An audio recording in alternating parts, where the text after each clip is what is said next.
The moment Helen's voice cut through the thick tension in the living room, I felt as if the air had snapped in two. You will serve Mark like a subordinate. If you can't, then pack your things and get out, now. Her words landed like an icy slap, sharper and colder than I expected from my own daughter. For a brief, terrible second, my heart gave a shudder, a stabbing ache that spread from my chest to my fingertips. But I kept my face carefully neutral, a mask forged through years of weathering storms. Mark stood off to the side, arms crossed, his smirk like a silent applause to the callous command.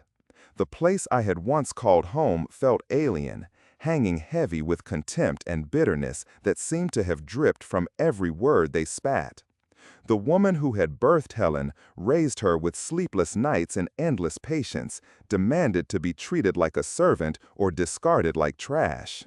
The betrayal was sharp enough to steal my breath. But beneath the shock lay something fiercer, a cold resolve beginning to crystallize.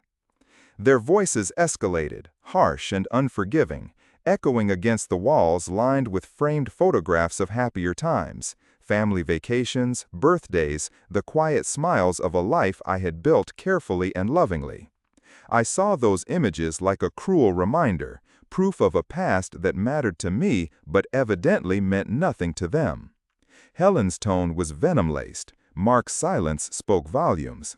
They weren't just ungrateful, they were entitled, arrogant, convinced that my years of sacrifice and toil had granted them ownership over my life and property. Calmness washed over me, a deliberate barrier against the storm inside. I moved with steady purpose, not out of defeat but of strategic retreat. My hands found my suitcase, the fabric worn but sturdy, a symbol now not of escape but of a shift in power. With every fold of clothes tidied, every zipper pulled, my mind sharpened. This was not the end of my story, but the prologue of a reckoning. Outside, the late afternoon sun dipped behind the trees, painting the sky in bruised purples and golds. As I stepped beyond the threshold, leaving behind the cacophony of disdain and demands, the fresh air filled my lungs, cool and grounding. My heart still thudded with the sting of humiliation, but beneath it blossomed a slow-burning fire. The years spent building a life, both literal and figurative, had not been in vain. And now that foundation would become the bedrock of my response. I was not running away. I was stepping forward into a calculated pause, a moment to think, to regroup. The venom they had dared to launch was met with quiet strength. I pulled the door gently closed behind me, the solid click a punctuation to the chapter I had just closed. This house, my house, was not theirs to command. Their arrogance would meet resistance far greater than their insolence suspected. As darkness slid over the neighborhood, I made my way to the car parked a few yards away. The engine's hum was a steady companion to my swirling thoughts.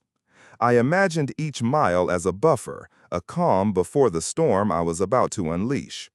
I could feel the weight of betrayal settle into my bones, but alongside it, the steely determination that whatever came next, I would face it on my terms. This was no surrender. It was the quiet beginning of the battle to reclaim my dignity, my home, and my life. Alone in that modest motel room, surrounded by silence so deep it pressed against my skin, I felt the gravity of my life settle into every fiber of my being. The absence of noise, no shouting voices, no cutting remarks, was unfamiliar. But in that quiet, my thoughts began to untangle, drifting back over the many years of giving, loving, and enduring. The chaotic storm inside me found its calm. I closed my eyes and traveled back to my early days as a civil engineer, a time filled with hopeful energy and relentless ambition. I remembered the long hours bent over blueprints, the grease under my fingernails, the satisfaction of solving problems that others said were impossible. Every project was a step toward a single goal, building a secure life for my family. Being a woman in a male-dominated field demanded not just skill, but patience and unyielding strength. I had learned to face every obstacle quietly yet firmly, driven by the vision of a better future for Helen and the ones I loved. Images of Helen as a child floated before me, the softness of her small hand in mine, her bright laughter as we wandered parks and fairs, the sparkle of curiosity in her eyes. I recalled the nights when money was scarce, but I stayed up late to pay her college tuition, hiding my worries so she wouldn't feel burdened. The pride I felt watching her graduate was a quiet triumph, earned through years of sacrifice. Our family home stood not merely as a shelter, but as the concrete manifestation of my efforts. Each beam planned and placed with care, every detail measured and accounted for. It was more than a house. It was a sanctuary meant to keep us safe and connected, its walls echoing with memories of laughter, tears, and love. After my husband passed, I became the sole foundation holding us steady. His loss carved a hollow in my heart, but I buried the grief and carried on, determined to keep our family intact. I was the steady rock in a stormy sea, a pillar of strength no matter how fragile I felt inside. The gulf between those warm memories and the cold, hostile present was suffocating. The photographs on the walls once filled me with joy. Now they seemed like cruel reminders of what had been shattered. The family I had devoted my life to had turned, twisting love into cold entitlement. It broke me to realize the daughter I raised was now the source of scorn and rejection. The gulf between those warm memories and the cold, hostile present was suffocating. The photographs on the walls once filled me with joy. Now they seemed like cruel reminders of what had been shattered. The family I had devoted my life to had turned, twisting love into cold entitlement.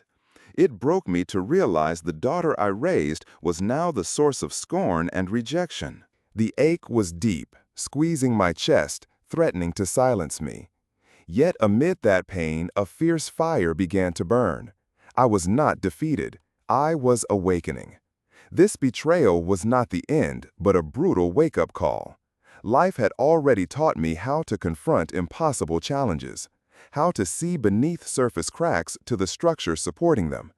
Just as I once analyzed beams and foundations, I would now dissect the fractures in my family, file by file, detail by detail. What I faced was not mere hurt, it was a summons to reclaim justice.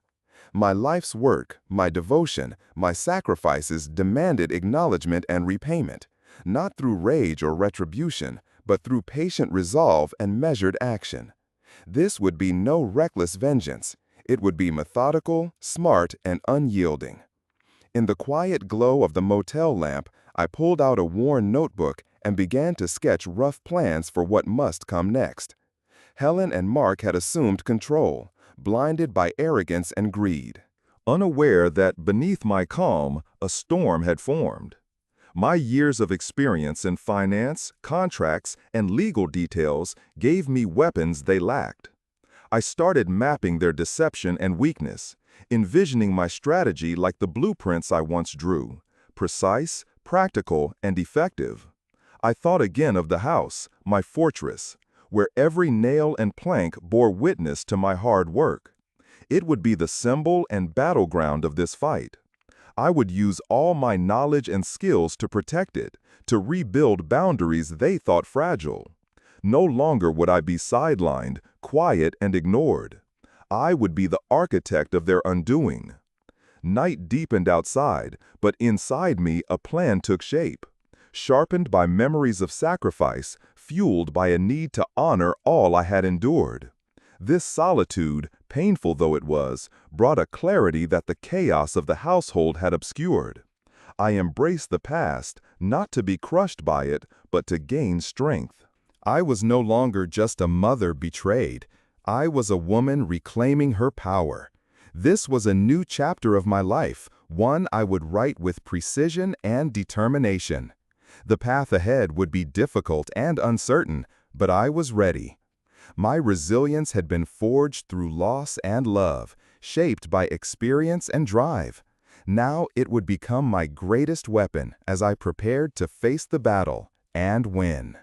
The news hit me like a sudden storm in the middle of a clear sky, blindsiding me with its sheer audacity. Helen and Mark had taken out loans, secret loans, using my home as collateral. The very foundation of everything I had built was now being twisted against me, quietly drained without my knowledge or consent. I remember the moment I learned of it, the cold disbelief that paralyzed me briefly before a wave of outrage and sorrow washed over my bones. They didn't just want to live off me. They were siphoning away my stability, my shelter, my lifelong sweat and perseverance, as if it was some elusive entitlement rather than the product of decades of grit. The layers of betrayal deepened with each document I uncovered. More than loans, they had begun the process of transferring assets behind my back, quietly carving me out of decisions about the very property I owned. Legal papers marked with terms I recognized from my brief, earlier brushes with contracts and municipal dealings now felt like weapons pointed directly at me. The places where their signatures replaced mine, the corridors of power they sought to claim, all were a direct affront, an attempt to erase my authority and presence in what was undeniably my life's work. A torrent of thoughts flooded me, chilling and cutting. How long had this been going on? How many more layers of this deception were hidden beneath their bluster? The weight of this knowledge settled over me like a shroud, sharp and suffocating. And yet, beneath the shock, beneath the sting, a hard kernel of determination took root. No longer could I sit silently and watch as my life's achievements were stripped away by greed and cowardice. This was the final insult, one so profound that it pushed me beyond despair and into action. I remembered the exact moment of clarity. Sitting at the edge of the bed in that cold motel room, legal papers spread around me like shards of a broken mirror, their pieces reflecting every wrong done. I allowed myself no indulgence in pity or outrage. Instead, I began the methodical process of dismantling their attempts to disinherit me. Years of solving intricate engineering problems had taught me patience and precision. This was no different. I would tackle this puzzle piece by piece, thread by thread, until the entire web of deceit was exposed and unraveled. Each document told a part of the story. A signature here, a forged detail there, a missed payment disguised, a loan taken without my knowledge, all sketching a portrait of recklessness and entitlement. I noted down dates, amounts, and suspect transactions meticulously, building an inventory of their financial irresponsibility and deception. This was the foundation of my fight, the factual bedrock on which I would stand. Just as I once analyzed structures for weaknesses and stress points, I was now analyzing their lies and frauds, searching for flaws I could exploit. I began to understand the extent of their desperation and carelessness with money. Loans taken to fund ostentatious lifestyles, debts piling up under layers of false pretenses, unpaid taxes quietly ignored. The facade of affluence shattered to reveal chaos beneath. They assumed the house and assets would always be cushions to absorb their reckless choices, a belief drenched in arrogance and ignorance. This realization shifted something deep inside me. I was no longer the wronged mother, torn between love and hurt. I was a strategist, preparing to confront her adversaries on their own turf. The knowledge I had accumulated over years of engineering and financial management became my arsenal. They may have believed that money and power came simply from taking without effort, but I was about to show them that experience, patience, and careful planning could dismantle even the most brazen schemes. I also recognized my vulnerabilities. Naivety in trusting those closest to me, underestimating their greed and the emotional toll that such betrayal exacted. But vulnerability was not weakness. It became fuel, sharpening my resolve until I felt unbreakable. I would not let their insolence rewrite the story of my life. In moments of quiet reflection, I imagined the coming confrontation not as a melodramatic explosion, but as a calculated campaign. My every move would be measured, legal, and effective.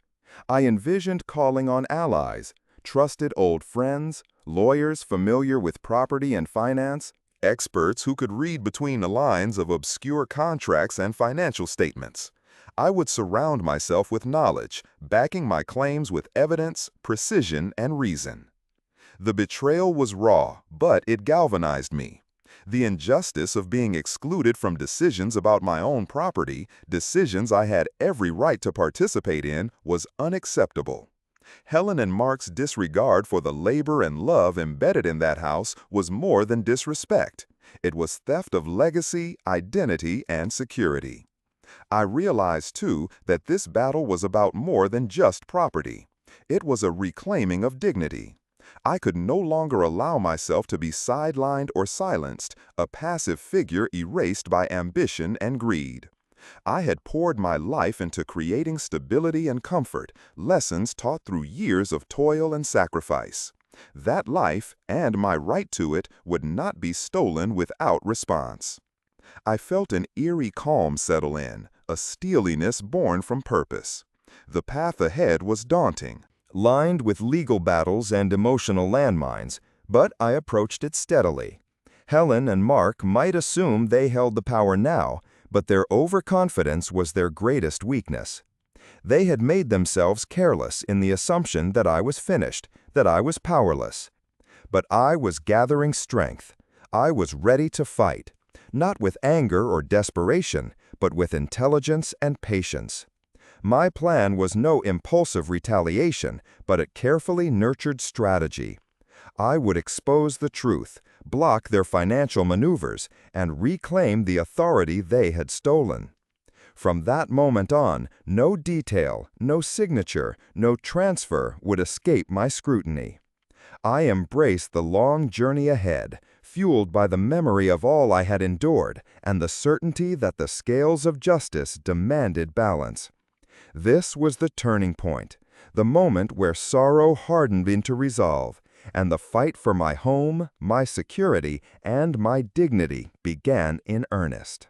As I leaned over the cluttered table in that cramped motel room, the heaps of paperwork spread before me felt like the map of an unseen battlefield. Each document was a line of code in the complex system of deceit Helen and Mark had constructed, and I was determined to crack it, decipher every hidden algorithm, and dismantle it from within.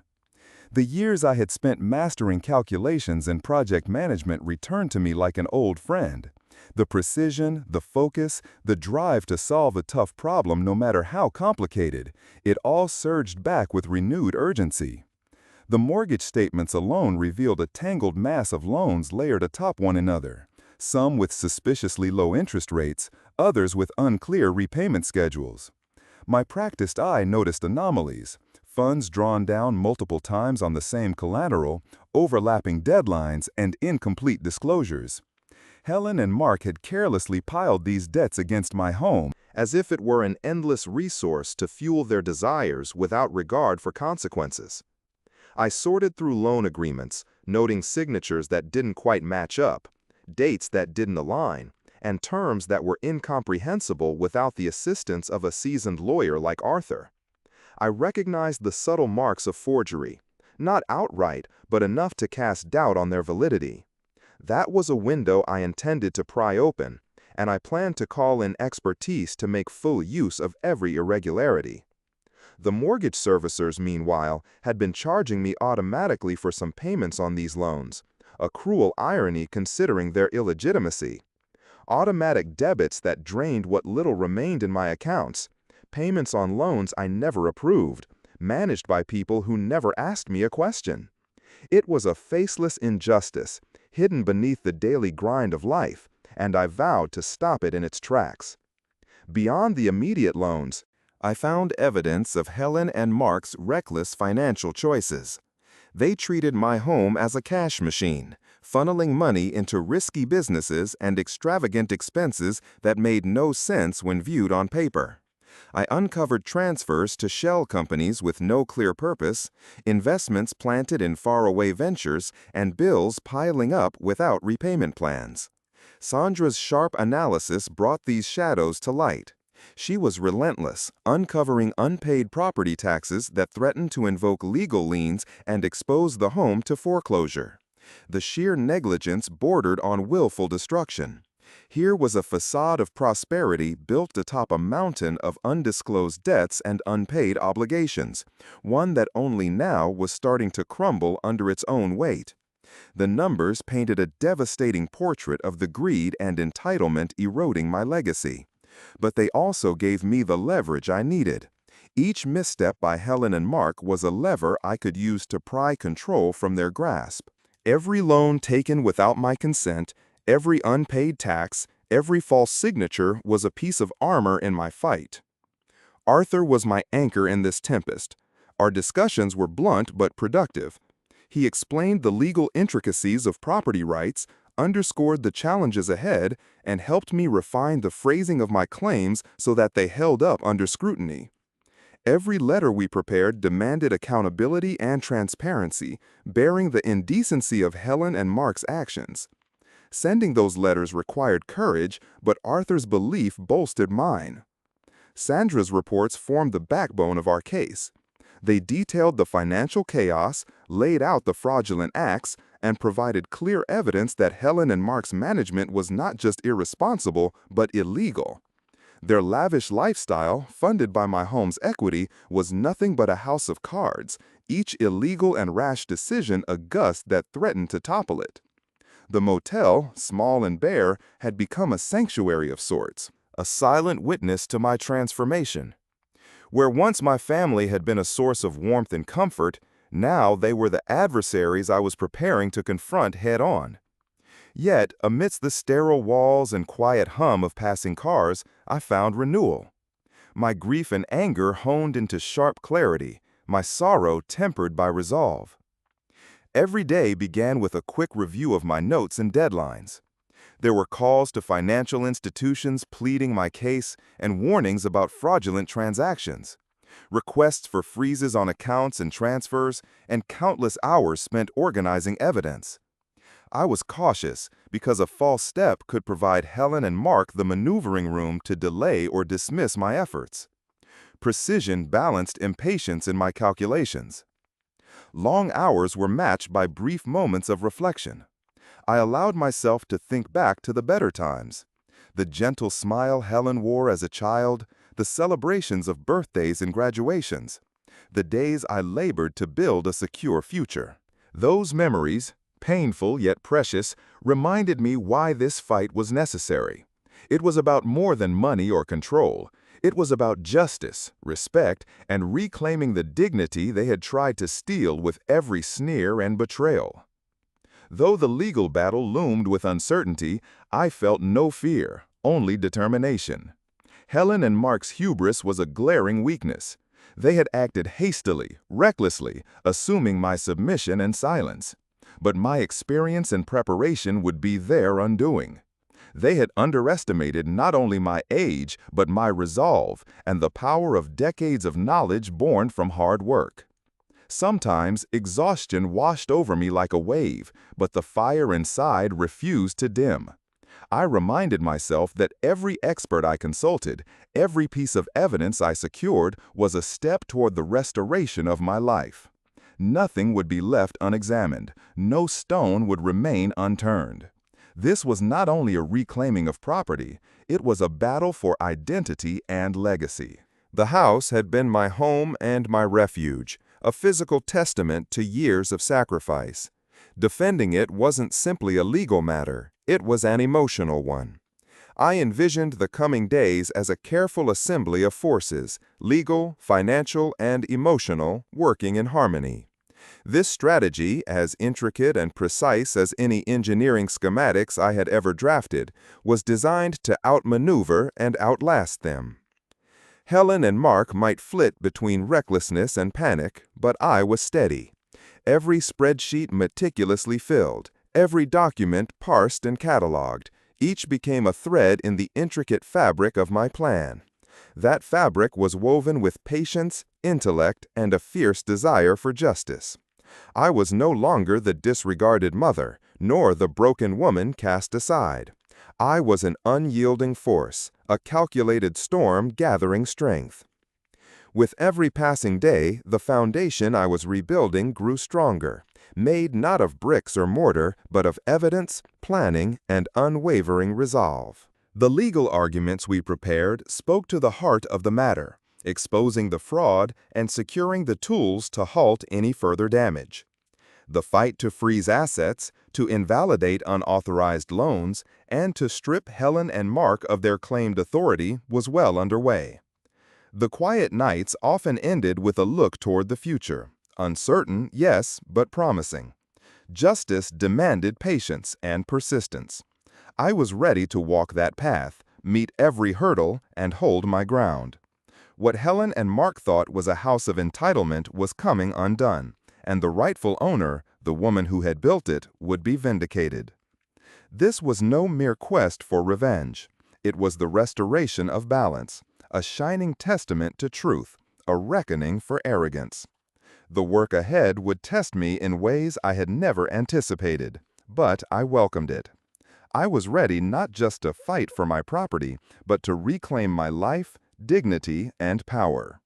That small motel room, cluttered with papers and hope, was where I armed myself for the battles ahead. The journey was long, the nights often lonely, but my resolve never wavered. Helen and Mark's empire of deceit was fragile, built on sand, and I was the tide ready to wash it away. At last, I was no longer a passive victim, but a formidable force, patient, intelligent, and relentless, prepared to restore what was mine by right and to prove that no amount of greed or insolence could ever break the foundation I had built. The day I filed the injunctions felt like stepping into a new realm, not just legally, but personally. The papers I handed over at the courthouse bore the weight of months of labor, research, and careful deliberation. I was no longer the woman who quietly endured. I was an agent of change, wielding the law like a shield and a sword. The formal motion to freeze the property transfers was only the first ripple in the tidal wave I was about to unleash. Every signature on those documents was a declaration. I was reclaiming my home. Bank officers, mortgage providers, and attorneys all became pieces in this complex game. I notified them promptly about the fraudulent loans and unauthorized changes, alerting them to potential fraud. Many were skeptical at first. After all, Helen and Mark appeared to be the ones in control, making decisions with confidence and little pushback. But as my evidence built, some institutions grew cautious. That moment of hesitation was the crack in their armor I had worked toward. Helen and Mark's reaction came swiftly. Anger, disbelief, and desperation stirred their voices when they confronted me. Their calls and messages were thick with accusations and threats, attempting to pierce my calm resolve. But I met their hostility not with fire, but with icy silence and firm statements of fact. Their rage only spoke to their growing panic. I watched carefully, noting each slip, each contradictory claim, storing it away for moments when evidence would speak louder than words. The first unexpected victory was the halting of loan payments that were being automatically charged to my accounts without my consent. The banks froze payments after I exposed the irregularities. I felt a surge of quiet triumph, proof that reason and legality could prevail against recklessness and greed. Their comfortable world began to fray at the edges. Without full control over finances and with the house fenced off by legal claims, their enviable facade started to crumble. I sensed the shift in the way they communicated. The confident tones broke into tentative queries and hidden threats masked as offers to resolve things amicably. But I had no intention of an easy truce. This was justice, not negotiation. Every time Helen or Mark questioned my moves, I had a carefully prepared response or piece of evidence ready. The knowledge I wielded was immeasurable compared to their ignorance and arrogance. I felt like a chess player, thinking several moves ahead, watching the board with unblinking eyes. They were becoming more erratic, their desperation seeping through their defenses. Their tempers flared at home and in calls, their frustration palpable. I knew their outrage was not just about losing control. It was about being exposed, stripped of the entitlement they had long assumed. I had seen many facets of human character over the years, but watching their unraveling was both distressing and oddly satisfying. Their arrogance had blinded them to consequences, but my patience and planning were laying bare the fragility of their schemes. Yet I remained poised, careful never to escalate beyond control. My strength was in calm precision, not impassioned confrontation. I never let their provocations dictate my actions. Instead, I turned their anger into evidence, their flaws into leverage. Behind the scenes, I kept consulting Arthur and Sandra, refining strategies based on every new letter, email, or phone call. We filed supplemental legal motions, responding to Helen and Mark's attempts to circumvent the restrictions. Every step forward was hard-fought, not just legally, but emotionally. I reminded myself daily why I was doing this: for justice, for my dignity, and for the life I had built against all odds. The battle extended to paperwork disputes, conflicting claims of ownership, and financial accountability. I paid close attention to tax records, loan defaults, and asset declarations, ensuring nothing illegal passed unnoticed. Helen and Mark's financial recklessness had made a mess, but I was cleaning it up, one document at a time. At times, the weight of relentless work and emotional strain pressed heavily. I found solace in brief moments outside, feeling the sun on my face or the night's quiet embrace. These moments renewed my spirit and reminded me of the woman I was beneath the legal documents and battle plans: a survivor, a mother, a builder. I connected with friends discreetly, those who believed in me not just as my daughter's mother, but as a woman with rights and resolve. Their support, though quiet and measured, lent strength on days when the sheer scale of the fight seemed overwhelming. As the weeks unfolded, I witnessed the tangible dismantling of Helen and Mark's control. Some financial institutions retracted lines of credit, questioning the validity of claims they once accepted. The bank auditors began investigating the loans and transfers after receiving our detailed reports. The realization that their financial empire was crumbling sent ripples of panic through Helen and Mark's carefully orchestrated lives. Communication from Helen and Mark became more frequent, but less coherent. Their attempts to intimidate or bargain were met with firm refusals and legal counsel's warnings. I held steady, careful not to reveal any desperation or weakness. The battle was tiring and relentless, but every small victory strengthened my resolve. One evening, as I sifted through yet another stack of documents, I paused to reflect on how much had changed. Not long ago, I was cast aside, humiliated in my own home, treated like a subordinate or an obstacle. Now I was the one setting the terms, the one steering the course of this conflict.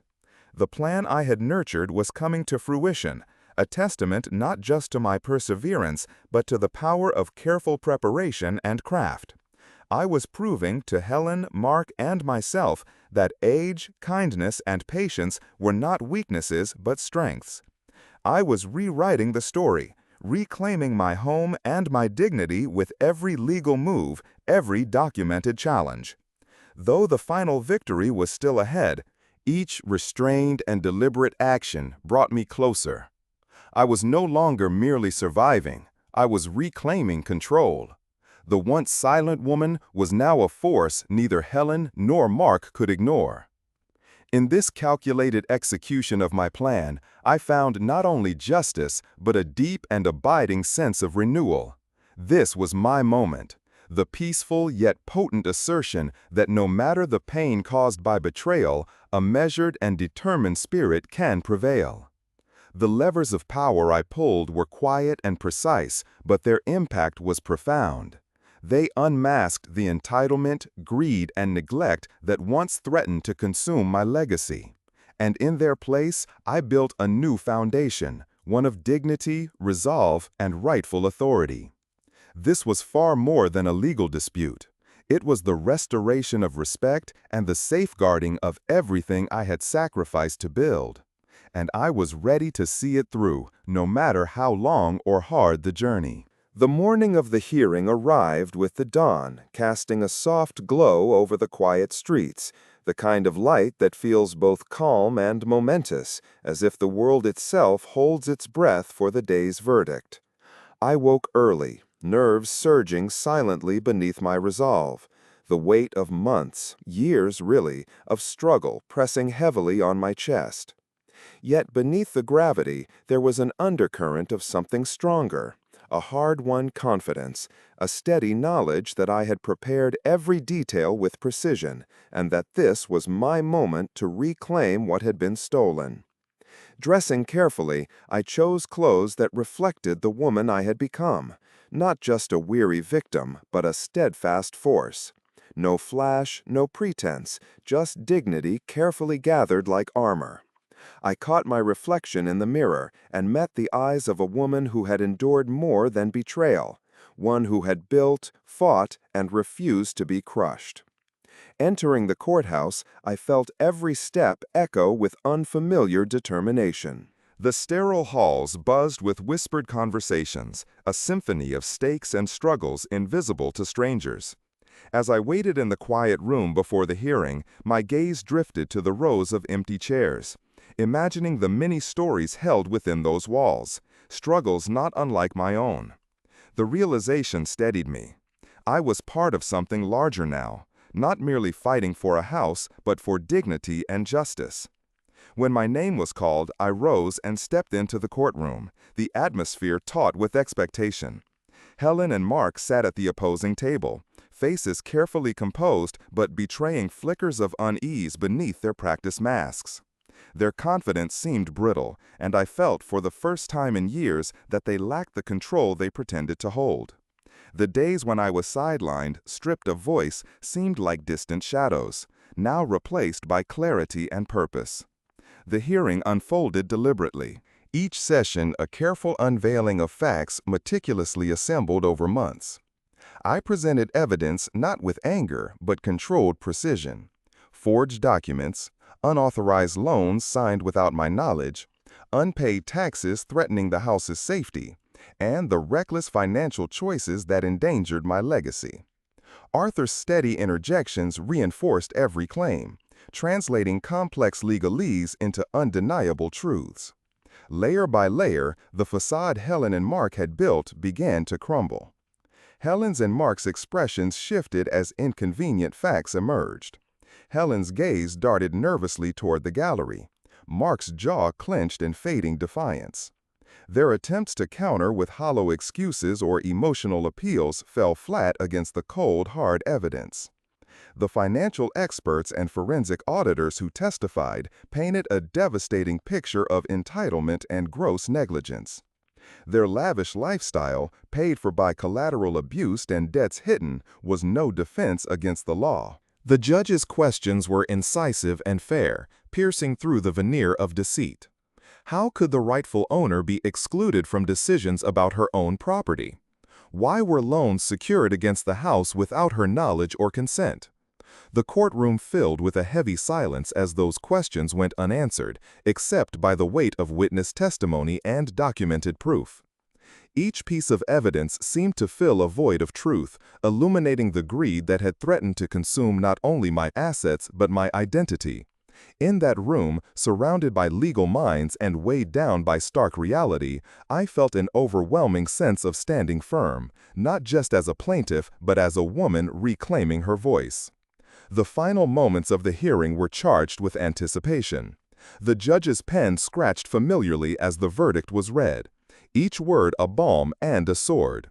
The ruling was clear and decisive.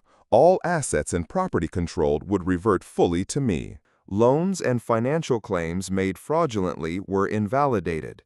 Any liens placed by Helen and Mark were dismissed. The house, the home painstakingly built, would return to my name with full authority and autonomy. Relief washed over me like a tide breaking through a dam. The victory was not just legal, it was profoundly personal. It was a restoration of justice robbed, a reclamation of respect long denied. Justice had not been swift or easy, but it was just in its fullest measure. As I left the courtroom, the sun shone warmly through broad courthouse windows, casting light onto a future I dared to embrace. Years of betrayal and hardship faded under those sunbeams. Helen and Mark's arrogance lay shattered in the harsh clarity of law and truth, their attempts to rewrite my story undone. Yet, standing there in victory, I knew this was not an end but a beginning.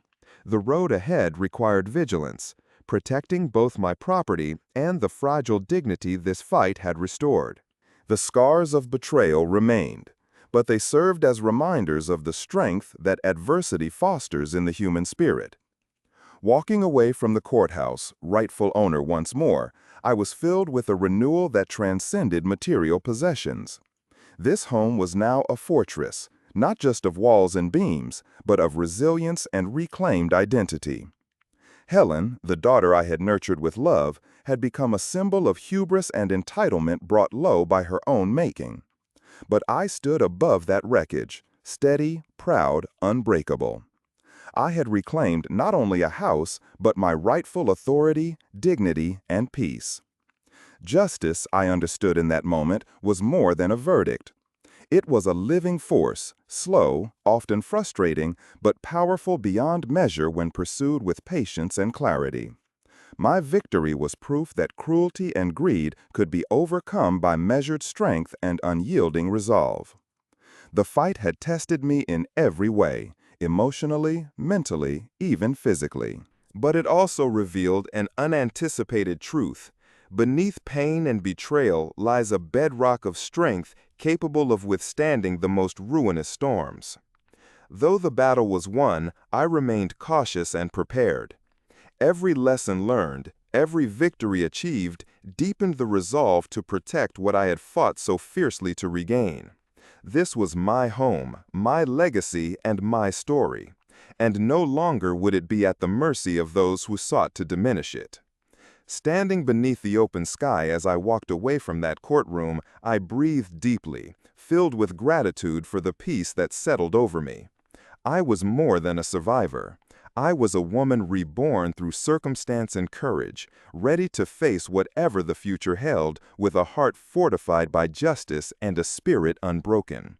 This was my truth, my home, my life, reclaimed and unshakable.